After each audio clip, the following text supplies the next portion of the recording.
In the constantly changing world of fundability, the big question is this: how are entrepreneurs and real estate investors like us, ones who want to grow our businesses and who are tired of paying for really expensive alternative lending, how do we tap into the most inexpensive money available and do it without the hassle of typical borrowing? That is the question, and this podcast will give you the answers. Welcome to the Get Fundable podcast with your host, Merrill Chandler. Welcome. You have entered the Get Fundable universe, and my name is Merrill Chandler, your host. In this episode, we're going to be talking about merchant fees, the shady, undisclosed, kind of nightmarish universe of merchant fees and backroom deals. I mean, I'm making it sound super bad, but this stuff kind of drips with gucky. So when we come back, we're going to go into what does it take to get a merchant account, why it's so kind of hinky, and why there are so many parties are involved in all of the fees they're trying to collect from you. We'll be back in just a moment. Welcome, everybody. Merrill Chandler here. As I said in the intro, we are doing a deep dive on merchant accounts. Merchant accounts, the ins, the outs, the multitude of fees that are being charged. Some of them kind of clandestine fees. Some of them are out of control. And we're going to learn what we need as entrepreneurs if we're going to be taking credit cards, exactly what you're up against. Because talk about a racket, this is a racket. So let's get started. I want to share my screen here with the first things first. A merchant account is actually and technically a credit line. And it is a business credit line, even though they check your personal credit, again, for underwriting purposes. They want to know how you treat other people's money. They could be as low as $10,000. They can be hundreds of thousands of dollars depending on usage, right? Now, one of the things you need to be careful of in using merchant accounts, and especially when you apply for one, they are going to do what's called a security deposit or a pool of funds. And let's say they take 10% out of all of your merchant fees to start putting in this pool. I started out with a $30,000 pool that I had to have in order to backstop future fraudulent purposes, or if I was going to abscond with money. So when I applied for my merchant account, the first one I got was $50,000. And then I had a $30,000 safety net, this security pool that they took 10% out of every single purchase. So when you're looking at the fine print, make sure you ask that question. So question number one is, how much is the held back funds? How much are they going to use? And how much out of every payment? Because I'm thinking after I pay my fees, then they take an additional 10% to fund this. It was scary. So make sure you understand that you're coming up against that. Number one. Now, after you're approved and after your fees are negotiated, they're called swipe fees, and that's the generic term. Technically, they're known as interchange fees, and when we go to and by the way, just bracket as I always do. There's a couple of graphics I'm going to be sharing. If you want to see what I'm talking about, I'm going to be as clear as I possibly can for all of our listeners. I want, while you're running, while you're at the gym, while you're out on a walk, you're listening in the car, I want you to be able to visualize what I am speaking about. If you want a shortcut to all of that, check out our YouTube, check out our getfundablepodcast.com for the episode. But what's really important to understand is that it is a heavy application process. They take down everything about your company, revenue, not just revenue. It's the most invasive credit application I have ever applied for, just so you know. The most invasive credit application. And I'm going to show you some of the interview questions that they ask in a moment. I'll describe them to our listeners. So after you have your swipe fees, there's a whole grip of fees, which we'll go over in just a moment. But just so you know, merchants pay for the use of credit cards. They are fees we pay to make it easy for credit card holders to buy goods and services from us. So merchants pay all of the convenience fees for credit card holders to come shopping at our place of business, right?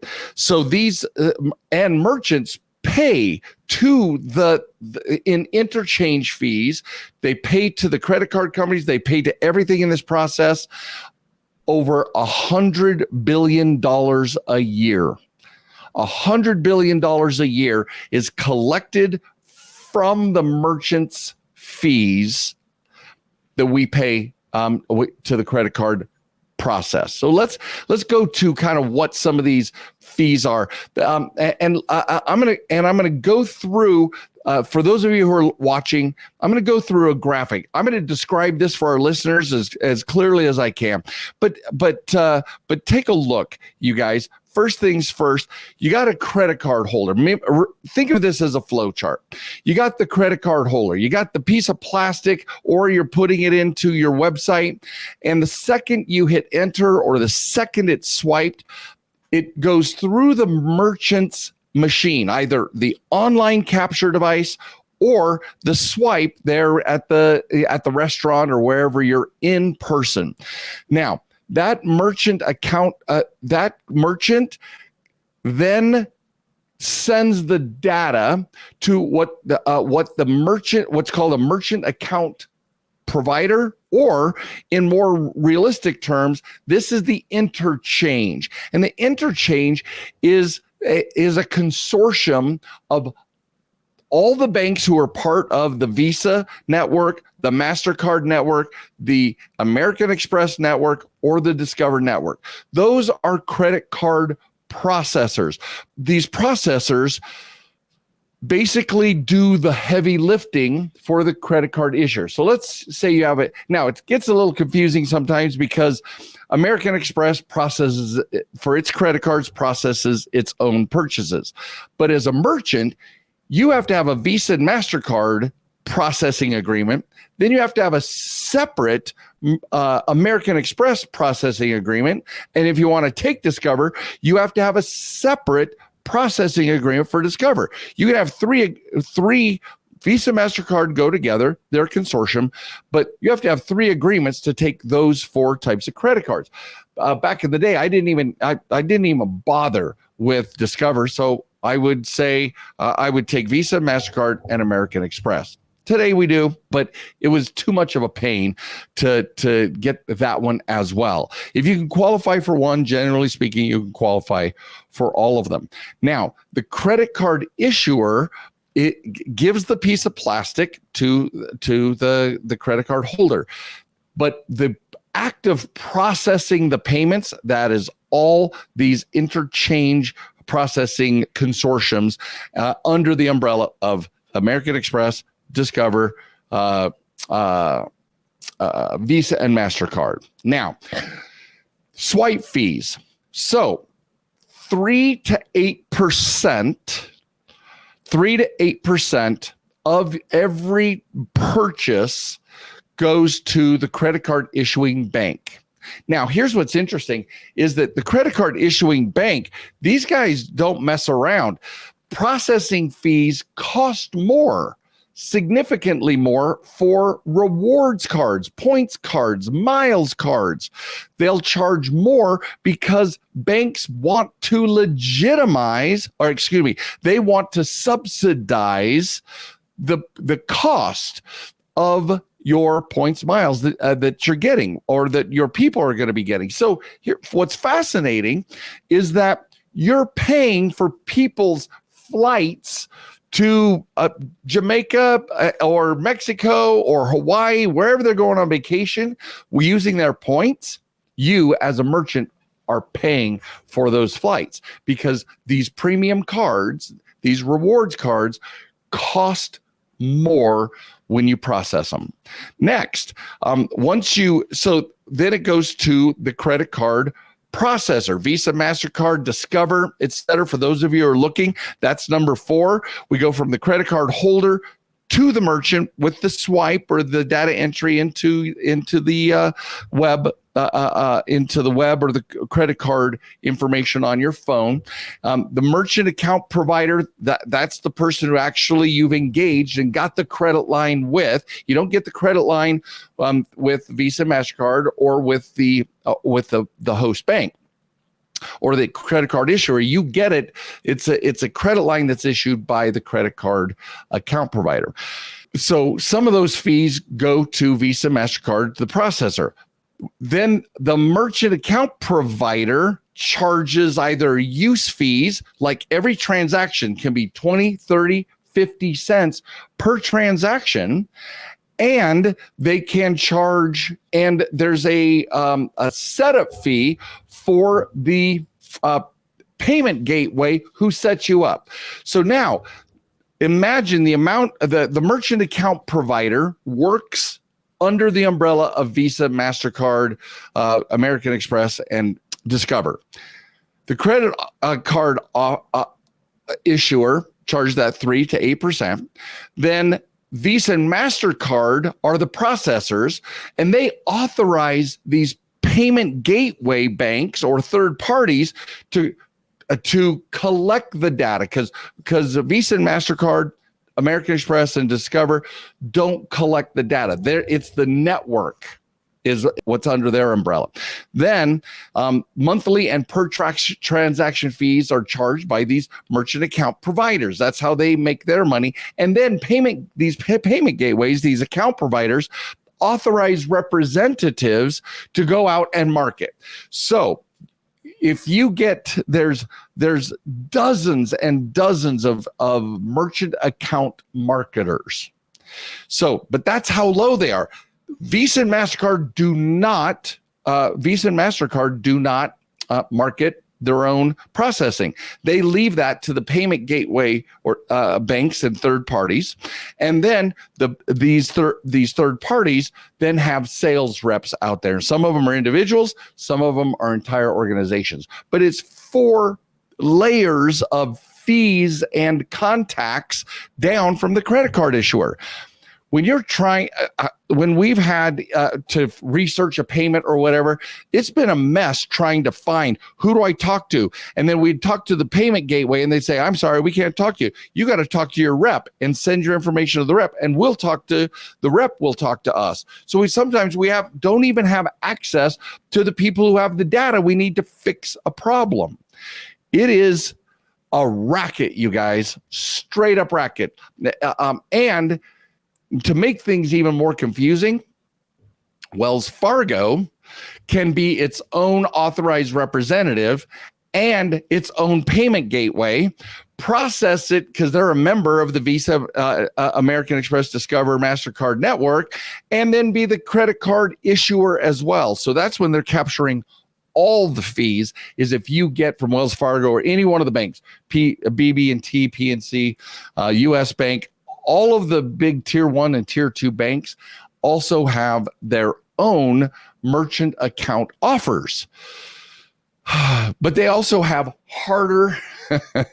they have more difficult underwriting criteria because they're the big banks. And so, and none of this, I wish it were not so, but no merchant accounts are automatic underwriting possible. It's all manual underwriting, guys. All manual underwriting.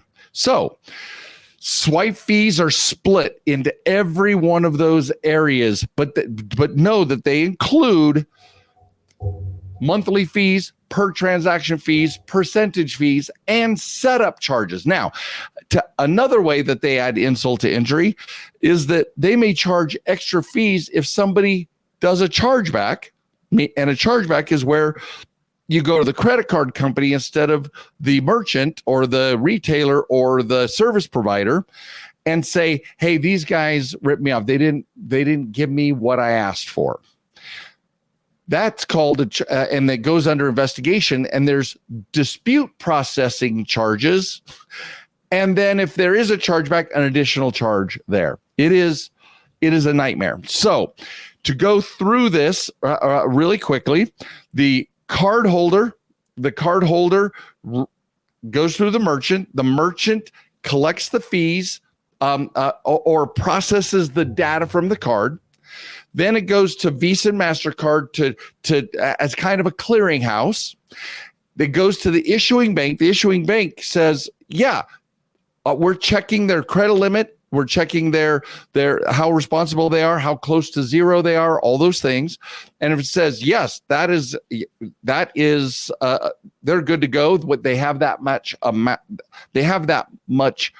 still on their card to use.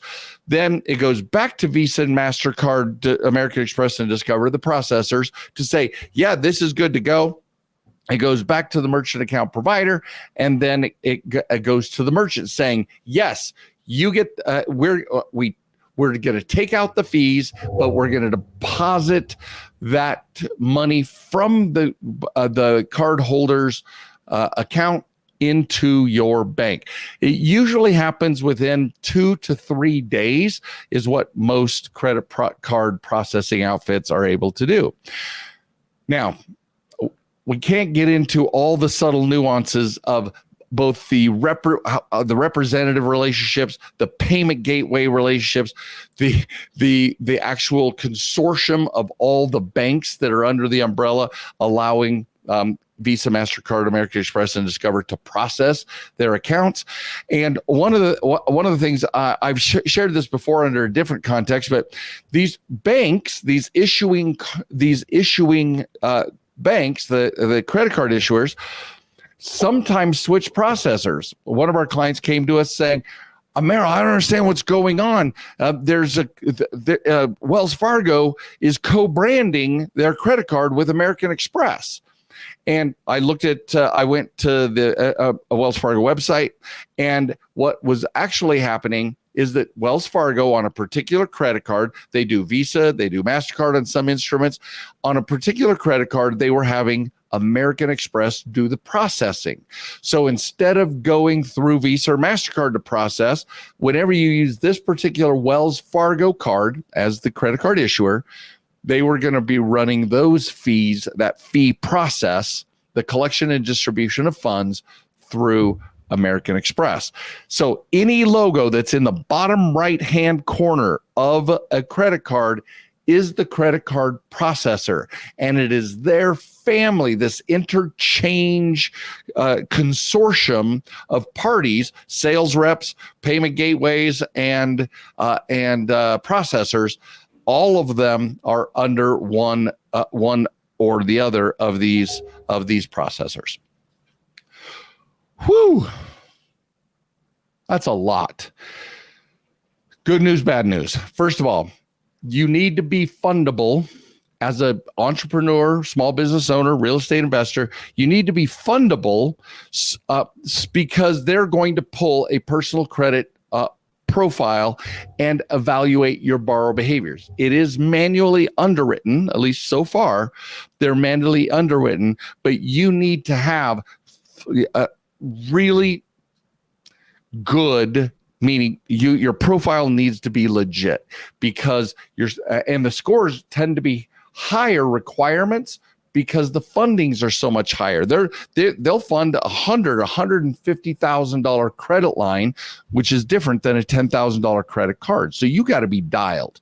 So as we stated in the beginning, I promised that I would show you one of the things that were one of the how they evaluate you, whether or not they're even going to give you a credit card. So let's take a look at one of the things that they do.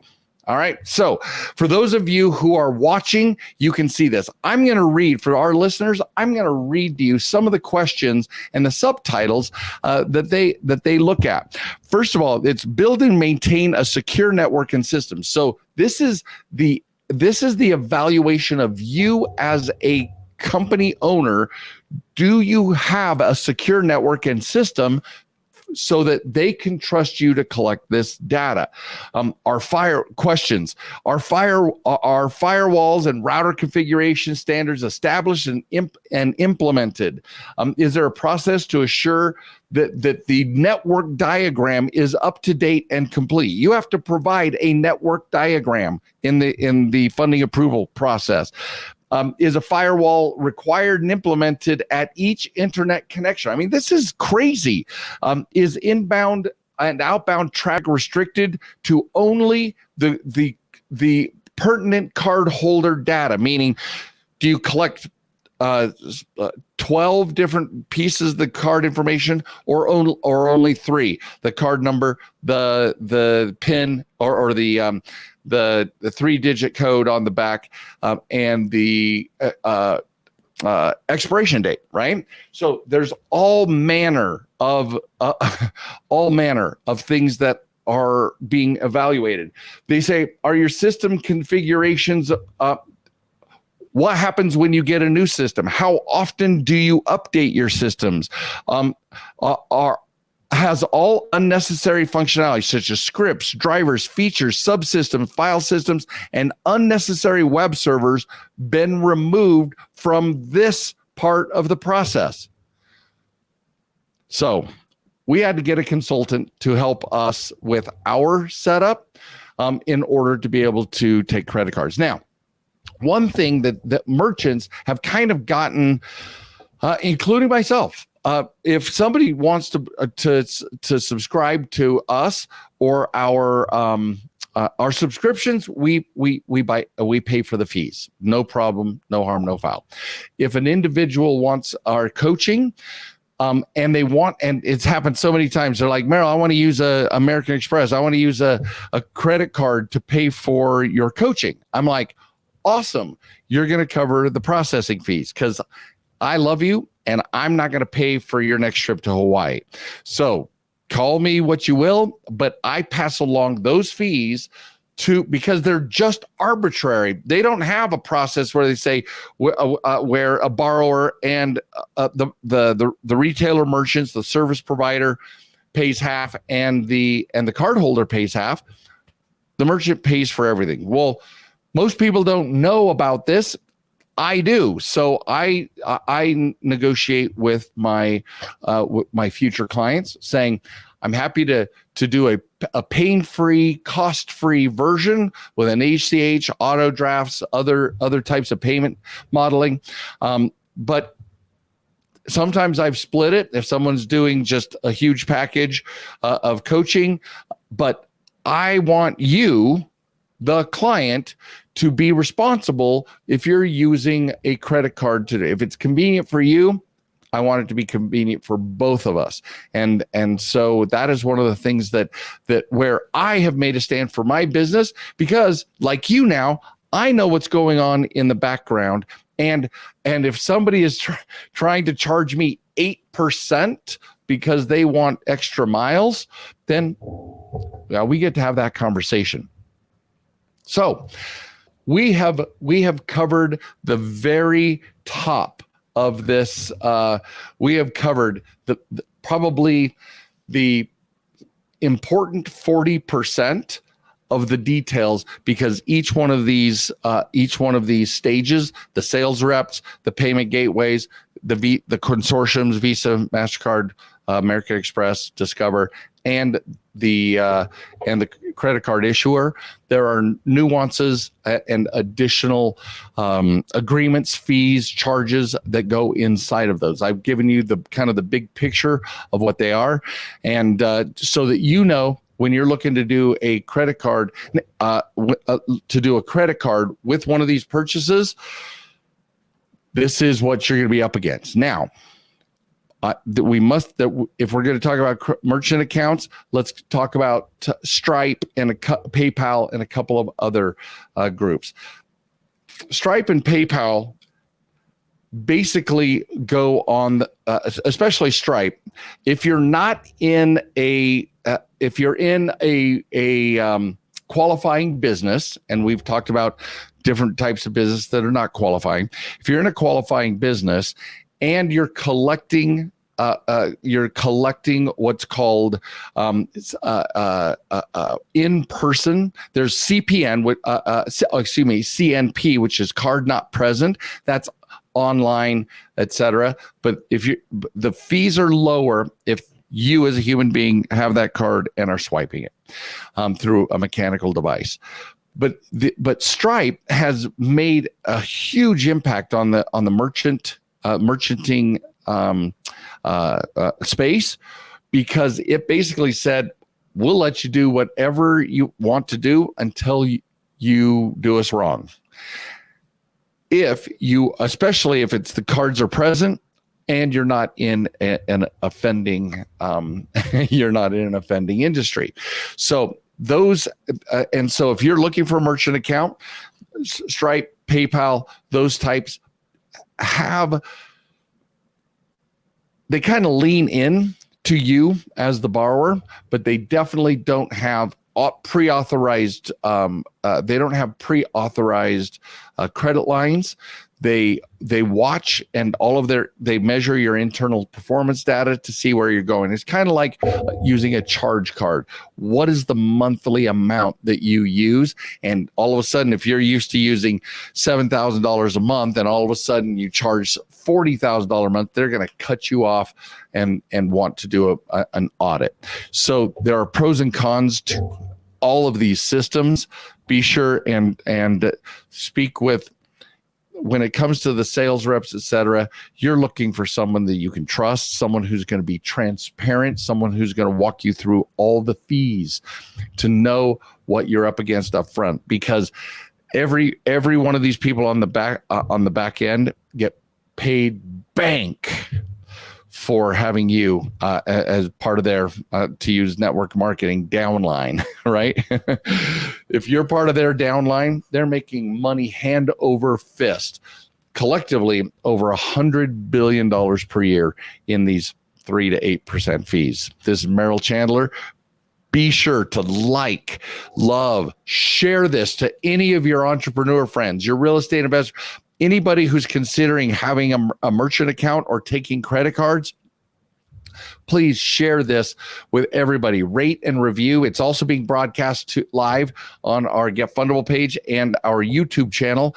Make sure that you subscribe to make sure you have access to this information and all the other great information that we do at the Get Fundable podcast. This is Merrill Chandler, your host, guide, and